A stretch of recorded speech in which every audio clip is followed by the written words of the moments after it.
Cuando mi hija me dijo que no era bienvenido en su aniversario de bodas y me echó, no reaccioné. Me di la vuelta, me senté en mi coche y me fui a casa. Días después, tenía 82 llamadas perdidas de ella. Necesitaba. Siempre había creído que el deber de un padre no terminaba cuando su hija se mudaba. Proporcionar un techo, estabilidad y una red de seguridad no era algo que hacía por obligación. Era mi manera de mantenerla con los pies en la tierra en un mundo que podía ser cruel. Cuando se casó, no solo le di mi bendición. Le entregué las llaves de una casa que era completamente mía. Una vivienda de 3 habitaciones, en un buen vecindario, con un patio trasero lo bastante grande para barbacoas familiares y un porche donde imaginaba que algún día jugarían mis nietos. Sin alquiler, sin hipoteca, solo mi palabra de que ella y su esposo podrían construir su vida allí sin preocupaciones. Me dije a mí mismo que era una inversión en su felicidad, el tipo de comienzo en la vida que yo nunca tuve. Mirándolo ahora, puedo ver cómo la generosidad sin límites a veces siembra semillas de derecho y exigencia. Suscríbete a nuestro canal si aún no lo has hecho y cuéntanos desde dónde nos estás viendo. Los meses después de su boda debieron haber sido un tiempo de cercanía, pero algo sutil comenzó a cambiar. Al principio fueron cosas pequeñas, llamadas más cortas, menos visitas, algunas reuniones familiares donde parecía más interesada en su teléfono que en la conversación. Me dije que era la adaptación a la vida matrimonial, que estaba encontrando su propio ritmo con su esposo. Pero con el tiempo, esa distancia se convirtió en algo más cortante. Las invitaciones a reuniones empezaron a llegar tarde, si es que llegaban. A veces solo me enteraba de los eventos después de que habían ocurrido. Lo justifiqué como olvidos, pero en el fondo había una sensación persistente de que me estaban apartando, pieza por pieza, de la vida por la que tanto había trabajado para ayudarle a construir. El orgullo me impidió preguntarle directamente qué había cambiado. En su lugar, esperé señales de que tal vez era solo una fase, cuando me enteré de la celebración de su aniversario de bodas. No necesitaba invitación para saber que debía estar allí. No se trataba de aparecer sin avisar. Se trataba de estar presente para mi hija, como siempre había estado. Me vestí con mi mejor traje, el mismo que usé el día de su boda, y conduje hasta allí con una tarjeta en el bolsillo y una botella de champán en el asiento del pasajero. Recuerdo que sentí una emoción silenciosa, pensando que quizá esa noche cerraríamos la distancia que se había formado entre nosotros. La casa brillaba desde dentro, la música flotando por las ventanas entreabiertas. Risotadas se derramaban en el aire cálido mientras caminaba por el sendero familiar hacia la puerta principal. La luz del porche daba un tono dorado a todo. Por un momento breve, sentí que estaba regresando a un lugar donde era bienvenido. La puerta se abrió, pero en lugar del abrazo cálido que había imaginado, me recibió un rostro que apenas reconocí. El de mi hija, pero más frío. Sus ojos miraron rápidamente hacia atrás, como si comprobara quién podía estar observando. Papá, dijo sin emoción. No estás invitado. Por un segundo pensé que estaba bromeando. Sonreí, esperando que rompiera en una carcajada, pero su expresión no cambió. Este no es el momento, añadió, con un tono mezcla de vergüenza e irritación. Mis manos aún sostenían la botella de champán, mis dedos apretándose alrededor de ella mientras mi mente intentaba procesar sus palabras. No estoy invitado, repetí, la incredulidad haciendo mi voz más aguda de lo que pretendía. Ella no respondió. Simplemente se apartó y señaló a 2 hombres grandes que estaban junto a la verja. No llevaban uniforme, pero era obvio para qué estaban allí. Cuando aquellos hombres dieron un paso adelante, sentí como la humillación me atravesaba. No fue ira al principio. Fue algo más pesado, algo que se asentó en mi pecho como una piedra. Había sido despreciado antes en mi vida, por jefes, por gente que se creía superior. Pero nunca por mi propia sangre. Nunca por la pequeña a la que llevé sobre mis hombros en ferias, por la que trabajé turnos extra para comprarle ropa escolar. Mi mente recorrió décadas de momentos, de sacrificios hechos sin una sola queja. Y ahora estaba ahí, en el porche de una casa que yo pagué, siendo tratado como si no perteneciera. Podía oír la risa dentro, el tintinear de vasos, los vítores apagados de una celebración a la que aparentemente no era digno de asistir. Ese sonido permanecerá conmigo más tiempo que cualquier insulto. No discutí. No levanté la voz ni exigí explicaciones. Simplemente di un paso atrás, ajusté el puño de mi camisa y caminé hacia mi coche. Los hombres me siguieron a unos pasos de distancia, asegurándose de que abandonara la propiedad como si fuera un intruso. Coloqué la botella de champán sobre el capó. No porque quisiera que la tuviera, sino porque no quería llevarla a casa como recuerdo de esa noche. Me senté en el asiento del conductor, encendí el motor y me alejé sin mirar atrás. El orgullo puede ser peligroso. Puede endurecerte, hacerte parecer insensible, pero en ese momento era lo único que mantenía intacta mi dignidad. Me dije que ya habría tiempo para procesarlo, pero lo único que quería era distancia de aquella casa que de repente se sentía como la de un desconocido. El aire nocturno era fresco, pero dentro del coche todo parecía asfixiante, como si el peso de lo que había ocurrido presionara cada rincón del interior. No encendí la radio. No necesitaba distracciones. El único sonido que podía soportar era el zumbido de los neumáticos sobre el asfalto.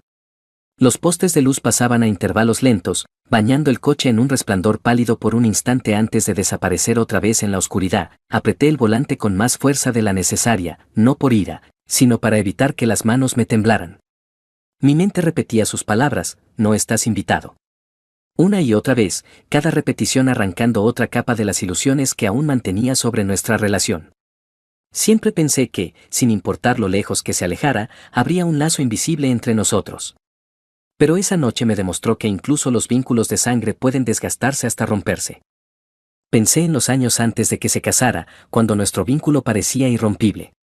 Teníamos rituales, desayunos de sábado en el diner, tardes en el garaje arreglando su primer coche, noches tranquilas en las que ella hacía la tarea en la mesa mientras yo leía el periódico. Entonces me pedía mi opinión sobre todo, desde proyectos escolares hasta chicos que le gustaban. Confiaba en mí de un modo que me hacía sentir que había hecho algo bien como padre. Nunca imaginé que esos días se disolverían en indiferencia educada, y mucho menos en rechazo. Pero mientras conducía, comprendí que había ignorado las señales durante mucho tiempo. Las llamadas más breves, las visitas fugaces. La influencia creciente de su esposo, que siempre me había mirado como un obstáculo y no como familia. Yo lo había excusado todo como parte de su proceso de independencia, pero ahora podía ver la verdad. Era un desmantelamiento lento del respeto que alguna vez existió. Pasé frente a una hilera de casas, sus ventanas iluminadas con esa calidez que solía sentir en mis propias reuniones familiares. El pensamiento me revolvió el estómago. Me di cuenta de que el respeto no viene automáticamente con el título de padre. Hay que mantenerlo, ganarlo y, cuando sea necesario, defenderlo. Y esa noche, ella cruzó una línea que hacía imposible fingir que las cosas podían volver a ser como antes. No era orgullo lo que sentía. Era algo más primitivo, una necesidad de proteger la dignidad que había construido toda mi vida. Si dejaba pasar aquello, si simplemente tragaba la humillación, establecería un precedente, que mi valor podía descartarse sin consecuencia. Siempre fui proveedor, pero hay una línea muy delgada entre proveer y ser utilizado. Y ahora sabía perfectamente en qué lado estaba. Cuanto más pensaba, más claro veía el siguiente paso. La casa en la que vivía era mía. Comprada con años de sudor, largas jornadas y sacrificios que nunca lamenté. Hasta ahora. Se la había dado como un gesto de confianza, creyendo que sería un hogar para su matrimonio. Un lugar donde se sentiría segura y donde, en retribución, yo siempre sería bienvenido. En cambio, se había convertido en una fortaleza desde la cual me expulsaban. Mi nombre seguía en la escritura. La hipoteca estaba pagada mucho antes de que ella se mudara. Y ahora entendía que no tenía obligación alguna de permitirle seguir disfrutando algo que claramente no valoraba en el espíritu en que fue entregado. Para cuando llegué a la autopista, mi decisión estaba tomada. La casa sería vendida, y ella ya no viviría bajo mi techo, aunque ese techo fuera uno que yo mismo no pisaba desde hacía meses. En un semáforo en rojo, saqué mi teléfono y busqué el número de mi abogado. Lo conocía desde hace años, y siempre manejó mis asuntos con la firmeza y claridad que yo respetaba. Mi dedo se detuvo un momento sobre el botón de llamada. No por duda, sino porque entendía lo definitivo del acto. Una vez marcada la llamada, ya no habría vuelta atrás, ni fingir que era una pelea familiar más que podría arreglarse con el tiempo. Esto ya era un asunto de negocios, y las decisiones de negocios no se toman con emoción. Presioné el botón. Cuando respondió, hablé con voz firme: pon a la venta la casa de Maple Street. No ofrecí explicación alguna. Él no la pidió. Solo dijo que comenzaría con el papeleo a primera hora de la mañana. Cuando colgué, sentí una mezcla extraña de peso y alivio. Sentía una pesadez por la hija a la que acababa de desalojar en mi mente.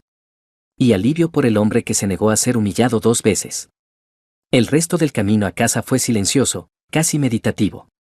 Pensé en lo que podría decir cuando se enterara, en cómo intentaría justificar sus acciones o darle la vuelta a la situación para convertirme a mí en el villano. Pero nada de eso importaba ya. No estaba haciendo esto para castigarla, aunque algunos podrían verlo así. Lo estaba haciendo para trazar una línea que debería haberse trazado hace mucho tiempo. Al entrar en mi entrada, me quedé sentado dentro del coche por un momento, mirando las ventanas oscuras de mi propia casa. Me golpeó la idea de que un hogar es más que un edificio. Es un reflejo de las relaciones que lo llenan. Y en su casa, la que yo le había dado, ya no había un lugar para mí. Ese hecho dolía más de lo que podía admitir, pero también hacía que mi decisión no se sintiera justificada sino necesaria. Salí del coche, cerré la puerta con seguro y entré en casa, sabiendo que para mañana, el proceso de recuperar lo que era mío ya estaría en marcha. A la mañana siguiente, me desperté más temprano de lo habitual. El sueño había sido liviano, interrumpido por destellos de la noche anterior. La expresión en sus ojos cuando me dijo que no estaba invitado, la frialdad en su voz. El sutil cambio de peso en su postura como si no pudiera esperar a que me fuera. No me quedé en la cama. Preparé una taza de café fuerte, me senté en la mesa de la cocina y miré por la ventana hacia el jardín que había mantenido impecable durante años. Me di cuenta de que había pasado mi vida manteniendo cosas, casas, autos, cuentas bancarias, incluso relaciones, porque creía que cualquier cosa que valiera la pena construir valía la pena preservarla. Pero preservar algo unilateral no era noble. Era una tontería. Yo había estado preservando un vínculo que claramente a ella ya no le interesaba mantener. Ese sentimiento hizo que la decisión de seguir adelante no se sintiera como un acto de crueldad, sino como un acto de amor propio largamente postergado. A media mañana, estaba sentado en la oficina de mi abogado. El lugar olía ligeramente a cuero y papel. El aire acondicionado, un contraste bienvenido frente al calor húmedo de agosto allá afuera. Me saludó con el mismo apretón de manos firme de siempre. Sin preguntas, sin charla innecesaria, solo el entendimiento tácito de que estaba allí por negocios. Le entregué la carpeta que había preparado, la escritura original de la casa de Maple Street, declaraciones de impuestos recientes y algunas fotografías para el anuncio. Quiero que esto se venda rápido, le dije, con voz firme. Él echó un vistazo a los papeles. Asintiendo mientras los revisaba, podemos tenerla en el mercado en 48 horas, dijo con un tono práctico. Esa eficiencia era exactamente la razón por la que confiaba en él. No sentí la necesidad de explicarle mis motivos, pero debió captar algo en mi mirada, porque me dedicó un leve asentimiento, del tipo que dice, lo entiendo, aunque no lo digas. Mientras él comenzaba a redactar los documentos, mi mente volvió a los primeros días del matrimonio de mi hija. Recordé la primera cena que compartí con ella y su esposo después de mudarse a la casa. Ella había preparado pasta. Él había abierto una botella de vino tinto. Y por un momento, pensé que podríamos encontrar un punto en común. Pero con el tiempo empecé a notar pequeñas cosas. Como él desestimaba mis consejos sobre mantenimiento del hogar. Como desviaba la conversación de cualquier tema que pudiera hacerlo ver inexperto. Como parecía tensarse cada vez que yo llegaba sin avisar, nunca lo confronté porque no quería complicarle la vida a ella. Ahora, mirando atrás, me pregunté si mi silencio había sido interpretado como debilidad, si mi generosidad había sido vista como obligación. Ese es el problema de dar sin condiciones, la gente empieza a creer que tiene derecho a lo que entregas. Y cuando lo retiras, actúan como si les hubieras robado algo. El proceso legal avanzó rápido. Para el final del día, el agente inmobiliario había sido contactado, las fotografías estaban programadas y la descripción de la propiedad estaba redactada. Mi abogado me aseguró que no tardaría en atraer compradores dado el estado y la ubicación de la casa. También me recordó que, como propietario legal, tenía todo el derecho de terminar su ocupación con el aviso adecuado. Escuché con atención, no porque dudara de él, sino porque quería que cada paso fuera impecable. No iba a darle a ella ni a nadie la oportunidad de pintar esto como una reacción emocional impulsiva. Era una decisión comercial, simple y llana, y sería manejada como tal. Cuando deslizó el aviso de desalojo por el escritorio para que lo firmara, dudé solo un momento antes de poner mi firma. Esa firma pesó más que cualquier otra, como el cierre de un capítulo que nunca quise escribir. De regreso a casa desde su oficina, sentí una extraña sensación de claridad. El tipo de claridad que llega cuando finalmente aceptas que una relación ha cambiado más allá de lo reparable. No es que no amara a mi hija. La amaba, y probablemente siempre la amaría. Pero el amor sin respeto es una ecuación desequilibrada. Pensé en cómo reaccionaría cuando recibiera el aviso. Imaginé el shock en su rostro, la incredulidad, tal vez incluso la ira. Me llamaría, sin duda. Diría que no era justo, que estaba exagerando, que estaba dejando que el orgullo interfiriera con la familia. Pero también sabía que convenientemente olvidaría la parte donde me hizo escoltar fuera de la casa como si yo fuera un extraño no bienvenido. Las acciones tienen consecuencias. Y por una vez, no iba a protegerla de ellas. Esa noche, me senté en mi estudio, los documentos firmados apilados ordenadamente sobre mi escritorio. La casa, su casa, como le gustaba decir, pronto pertenecería a otra persona. Pensé en lo que eso significaría para su vida, lo rápido que tendría que adaptarse, cómo esto podría obligarla a reconsiderar la manera en que trataba a quienes habían estado a su lado. Una parte de mí esperaba que aprendiera algo. No porque quisiera verla sufrir, sino porque quería creer que esa lección podría evitarle quemar puentes que luego no podría reconstruir. Pero también sabía que si aprendía o no estaba fuera de mi control. Mi parte ya estaba hecha. Había trazado mi línea y, por primera vez en años, no sentí el impulso de borrarla. 2 días después de firmar el aviso de desalojo, desperté con mi teléfono vibrando sin parar en la mesita de noche. La pantalla mostraba un número que conocía de memoria. Pero no fue el número lo que llamó mi atención. Fue el contador junto a él. 82 llamadas perdidas. Al principio pensé que había alguna emergencia, pero luego noté las marcas de tiempo. Una llamada cada pocos minutos. Empezando justo después de las 6 de la mañana. Dejé el teléfono sin contestar. No era que no me importara lo que tuviera que decir. Era que ya sabía cómo iría esa conversación, no habría reconocimiento del incidente del aniversario, ninguna disculpa que no viniera envuelta en excusas. En cambio, habría lágrimas, súplicas y un intento desesperado de arrastrarme de vuelta al ciclo del que finalmente había salido. A última hora de la tarde, la curiosidad me venció y abrí el buzón de voz. El primer mensaje comenzó con silencio, roto solo por una respiración entrecortada. Luego llegó su voz, pequeña, temblorosa, casi infantil: papá, por favor. Solo llámame. Podemos hablar de esto. No puedes quitarme esto así. El segundo mensaje era más largo y para entonces su voz se quebraba en sollozos. Habló de los recuerdos en esa casa, de cómo era el único lugar donde se había sentido realmente en casa, de cómo perderla arruinaría todo. Pero mientras escuchaba, lo que me llamó la atención no fue el dolor en sus palabras. Fue la ausencia de remordimiento por lo que había hecho. No mencionó la noche en que me echó. No reconoció la humillación que había soportado. Era como si esa parte no importara o, peor aún, como si creyera que no debía importarme. Con cada mensaje nuevo, el tono cambiaba. Algunos llenos de lágrimas, otros de ira disfrazada de súplica. Estás exagerando, dijo en uno. Esto no eres tú, papá. Estás dejando que otras personas te metan cosas en la cabeza. Podía imaginarla caminando de un lado a otro mientras hablaba, dividida entre rogar y culpar. Me recordó a todas las veces que habíamos tenido discusiones fuertes. Como recorría todas las emociones, lanzando cada táctica hasta que alguna funcionaba. Y antes, siempre funcionaba. Yo cedía, justificaba su comportamiento y me decía que mantener la paz era más importante que tener razón, pero ahora, el peso de todas esas concesiones pasadas se sentía como cadenas que finalmente había roto. Y no iba a recogerlas de nuevo, mientras sostenía el teléfono en mi mano. Pensé en momentos en los que había elegido pasar por alto cosas por el bien de la familia. La vez que me habló con abierto desprecio delante de sus amigas. La vez que pidió dinero prestado y nunca lo devolvió, tomándolo como algo trivial. La vez que se saltó una cena festiva sin avisar, solo para luego publicar fotos en internet de una salida con amigos. Cada incidente había sido un pequeño corte, fácil de ignorar al principio, pero juntos habían creado una herida que nunca sanó. El insulto más reciente, el desprecio público en su aniversario, no fue el primer corte, pero sí el más profundo, y sabía que dejarlo pasar solo le enseñaría que no había línea que no pudiera cruzar. Aún así, había una parte de mí que quería creer que sus lágrimas eran reales. Que en algún lugar debajo de la arrogancia y el sentimiento de derecho todavía estaba la niña que corría hacia mí después de la escuela.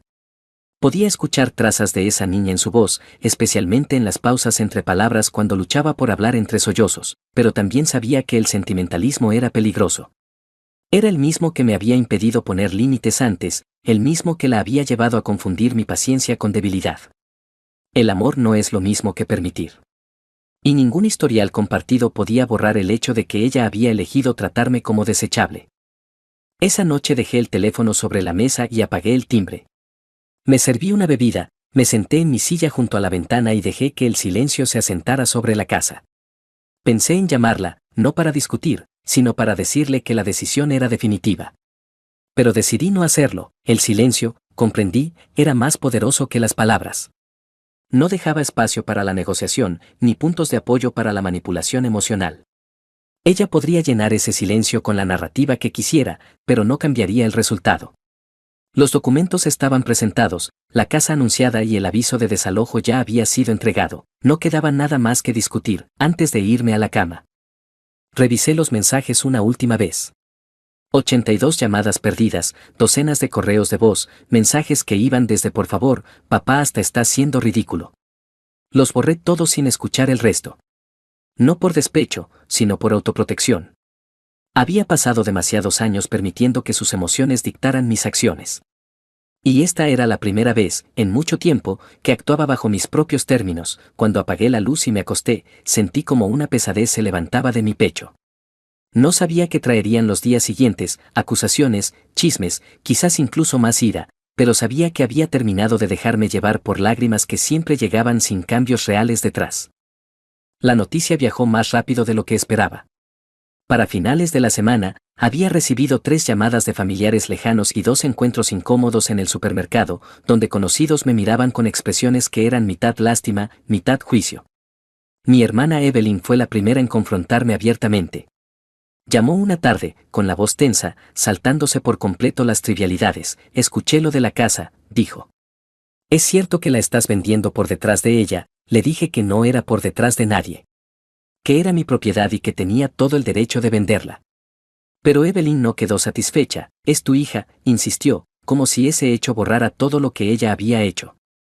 Podía oír la decepción en su voz, pero también sabía que Evelyn nunca había estado en mi posición. Sus hijos la trataban con respeto, jamás olvidaban los sacrificios que ella había hecho. No entendía lo que se siente al ser empujado hasta un punto donde la sangre ya no garantiza lealtad. La máquina de chismes familiar era implacable. Supe por un primo que mi hija ya había empezado a contar su versión de la historia, cómo la había tomado por sorpresa, cómo la estaba echando por nada, cómo estaba dejando que mi orgullo destruyera la familia. Omitió la parte del aniversario, el rechazo público, la escolta de seguridad. En su relato, yo era el villano, el padre irracional que no podía soportar que su hija viviera su propia vida. Sabía mejor que intentar corregir el relato con todos. Solo me haría ver a la defensiva. La gente cree la historia que quiere creer, y yo no iba a rogar por comprensión. Si algo, los chismes solo solidificaron mi decisión. Había aprendido hacía mucho tiempo que un hombre que actúa con convicción debe estar preparado para ser malinterpretado. La única persona fuera de la familia con la que hablé del tema fue mi viejo amigo Martin. Nos encontramos a tomar un café en el diner al que íbamos desde hacía 20 años. Escuchó sin interrumpir mientras le contaba lo sucedido, con una expresión inescrutable. Cuando terminé, se recostó en el asiento y preguntó, entonces, ¿esto es para darle una lección, o simplemente estás cansado? Era una pregunta simple, pero me hizo detenerme. Me di cuenta de que no sabía del todo la respuesta. Ambas, dije al fin. Estoy cansado de dejar que piense que puede tratarme como un felpudo. Y si esto la obliga a replantearse cómo trata a la gente, entonces quizás sea una lección que vale la pena aprender. Martin asintió lentamente, aunque pude notar que no estaba del todo convencido. Solo asegúrate de hacerlo por las razones correctas, dijo. Porque una vez que quemas ese puente, no puedes reconstruirlo de la noche a la mañana. Mientras tanto, los intentos de mi hija por contactarme no habían disminuido. Las llamadas seguían llegando, aunque con menos frecuencia. Los mensajes de voz alternaban entre súplicas y acusaciones. Un día me rogaba reconsiderar, prometiendo que las cosas cambiarían, jurando que lo arreglaría. Al siguiente, arremetía llamándome frío, egoísta, incluso vengativo. Reconocí el patrón. Era el mismo tira y afloja que había usado antes. Solo que ahora, las apuestas eran más altas. No respondí. Ya ni siquiera escuchaba todos los mensajes. No era que no la oyera, era que me negaba a ser arrastrado de nuevo a esa guerra emocional. La decisión estaba tomada. Los trámites avanzaban. Y cada día que pasaba nos acercaba más a la fecha límite, los mensajes de texto se volvieron más desesperados a medida que se acercaba la fecha del desalojo. Me enviaba largos mensajes de madrugada diciendo que no tenía a dónde ir y que yo estaba arruinando su vida. Escribía sobre cómo esto destruiría su matrimonio, como si yo fuera responsable de la fortaleza de su relación. Pensé en responder, solo para recordarle que un matrimonio debería ser lo suficientemente fuerte como para soportar mudarse de casa. Pero decidí no hacerlo. Cualquier cosa que dijera se convertiría en munición para su próximo argumento. En cambio, me enfoqué en mi propia vida, en mantener la tranquilidad que había luchado por recuperar. De una manera extraña, el silencio entre nosotros se había convertido en una especie de paz, aunque fuera una paz incómoda. Había momentos, sin embargo, en los que el peso de todo me alcanzaba. Tarde en la noche, pensaba en el día que le di las llaves de esa casa, lo orgulloso que me sentía, lo seguro que estaba de que era lo correcto. Recordaba la sonrisa en su rostro, como me abrazó y dijo, gracias, papá. Nunca olvidaré esto. Y ahora aquí estábamos, ella acusándome de traición, yo preparándome para entregar la propiedad a desconocidos. La ironía no se me escapaba. Pero la verdad era que la casa no era solo un edificio. Era un símbolo de confianza. Y una vez rota esa confianza, las paredes bien podrían haber colapsado. Venderla era la única forma de asegurarme de no quedarme en las ruinas esperando algo que nunca sería reconstruido. Para el final de esa semana, había dejado de revisar los mensajes de voz por completo. Mi abogado me mantenía actualizado sobre el progreso de la venta y dejé que él manejara cualquier asunto logístico. La parte emocional ya estaba hecha, y no iba a permitir que me arrastraran nuevamente a ella. La reacción de la familia continuó, pero descubrí que me afectaba menos con cada día que pasaba. La gente podía pensar lo que quisiera. Al final del día, ellos no eran quienes habían sido rechazados en una casa que habían regalado. No eran quienes fueron obligados a marcharse frente a desconocidos, cargando únicamente su dignidad. Esa parte me tocaba a mí y la estaba llevando perfectamente bien. La mañana del desalojo llegó con una extraña quietud en el aire. No era el silencio pesado del miedo, ni el silencio ligero del alivio. Era algo intermedio, la pausa que aparece cuando sabes que algo definitivo está por ocurrir. No planeaba estar allí cuando se mudaran. Me dije que verlo solo despertaría emociones que había trabajado mucho en calmar. Pero a medida que pasaban las horas, me encontré conduciendo hacia Maple Street, más por hábito que por intención. Aparqué a media cuadra, lo suficientemente cerca para ver la casa, pero lo bastante lejos para no ser visto. El jardín estaba lleno de cajas y bolsas, una exhibición caótica de la vida que habían construido bajo mi techo. Ahora siendo desmantelada pieza por pieza. No había música, ni risas, solo el golpe sordo de los muebles al ser cargados en el camión. Me quedé en el coche, inclinado ligeramente sobre el volante, observando la escena. Mi hija estaba allí, con el cabello recogido, llevando una expresión que no podía descifrar desde la distancia. Se movía rápido, casi de forma mecánica, llevando cajas pequeñas al coche mientras su esposo manejaba las piezas más grandes. Me pregunté si pensaba que yo aparecería. Si esperaba un indulto de último minuto como los que le había dado tantas veces antes. En el pasado, quizá habría intervenido, ofrecido ayuda, incluso sugerido que se quedaran un poco más mientras encontraban otro lugar donde vivir. Pero ese era el viejo yo, el padre que dejaba que el amor desdibujara las líneas del respeto. Hoy, yo era simplemente un observador, un hombre viendo las consecuencias de una elección que no había hecho, pero por la que había sido obligado a responder. Hubo momentos en los que casi me convencí de salir del coche, caminar por el camino de entrada y decir algo, lo que fuera, para romper la tensión que existía incluso en la distancia entre nosotros. Pero entonces recordé la expresión de su rostro en el aniversario, la frialdad deliberada, el rechazo silencioso pero firme que había sido más profundo que cualquier discusión. Recordé cómo había permitido que desconocidos me sacaran de la casa que yo le había dado. Sin pronunciar una sola palabra en mi defensa. Ese recuerdo me ancló al asiento. Me recordó por qué estaba ahí en silencio. ¿Por qué no estaba dando un paso adelante para borrar la línea que había trazado? No puedes seguir reconstruyendo puentes para alguien que insiste en quemarlos. Por mucho que desees que el cruce vuelva a ser seguro, desde donde estaba sentado, podía verla mirar alrededor entre cada viaje al coche, como si buscara a alguien. No sé si esperaba verme o si quería asegurarse de que no estuviera ahí, pero en cualquier caso, no importaba. Ese no era un momento para la reconciliación. No era un momento para grandes discursos ni despedidas llorosas. Este era el acto final de un capítulo que se había escrito mucho antes de hoy. La conclusión inevitable de años de pequeñas grietas que finalmente se habían abierto de par en par. Observé la casa por última vez. El porche en el que había imaginado reuniones familiares. El césped donde había imaginado a mis nietos corriendo. Las ventanas que había pensado que brillarían con calidez durante las fiestas. Ninguna de esas visiones se había hecho realidad. Y ahora nunca lo harían. Soltarlas era una forma particular de duelo. La puerta trasera del camión de mudanza se cerró de golpe, y ese fue mi señal para irme. Encendí el motor en silencio, cuidando de no llamar la atención, y me alejé sin mirar atrás. No necesitaba ver los últimos momentos. El cierre de la puerta, la entrega de las llaves a desconocidos. Esa parte ya no era para mí. Lo que importaba era que había cumplido. Que había respetado el límite que había marcado. No había sido fácil, pero era necesario. Mientras conducía, sentí el peso de las últimas semanas presionando sobre mí. Pero en lugar de aplastarme, parecía asentarse como un abrigo pesado al que uno ya se ha acostumbrado. Sabía que los próximos meses podrían traer más acusaciones, más chismes, quizá incluso intentos de reconciliación, pero si llegaban, sería bajo mis términos. Cuando llegué a casa, no me serví una copa ni me senté en silencio como en otras noches. En cambio, caminé hasta mi estudio, abrí el archivador y deslicé la carpeta que contenía todos los documentos de la venta en su lugar correspondiente. No era solo papeleo. Era un recordatorio de que incluso en la familia, hay líneas que deben respetarse. Pensé en los años que había pasado intentando mantener la paz, en las veces que dejé pasar cosas por el bien de la armonía. Pero la armonía sin respeto es solo resentimiento silencioso. Y yo había terminado de vivir así. Había tomado la decisión de reclamar mi dignidad. Y por todo el malestar que eso trajo, sabía que era la decisión correcta. De pie en esa habitación, comprendí algo que antes no había entendido: dejar ir no siempre significa cortar a alguien por completo. A veces significa apartarte de una situación en la que tu valor es constantemente cuestionado.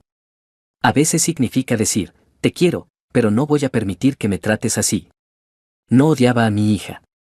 Ni siquiera estoy seguro de que pudiera odiarla, sin importar cuánto nos alejáramos. Pero sí podía elegir amarla desde la distancia, una distancia segura en la que mi respeto propio permaneciera intacto. Y eso es exactamente lo que pensaba hacer. A veces, amar significa dejar ir, no por ira, sino para proteger tu propia dignidad.